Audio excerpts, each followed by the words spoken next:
Hey everyone, it's me. I'm coming to y'all with a dread transformation video. So here I have my model. We see that his hair is dirty.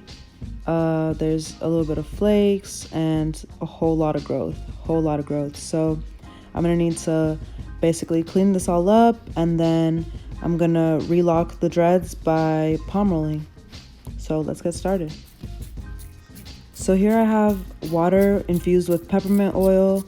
A lot of benefits to that, but that's a whole nother video. Here I have this Aztec healing mask, and I'm gonna mix it with the apple cider vinegar to make a mask to basically clean up the hair from the scalp. So this is what it's looking like, and I'm just gonna apply this to the hair, get it into the roots, get it between the dreads, just everywhere. Just get it everywhere. It's okay to get messy. It should look like this, basically, just everywhere. And what I'm gonna do next is put a plastic bag over his head and just let this sit, let it do its thing, and then he will wash it off in the shower.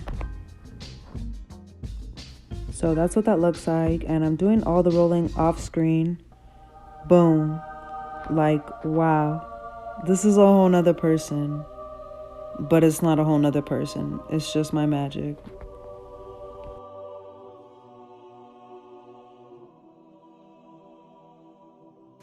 So that was just a short video. As always, guys, thanks for watching.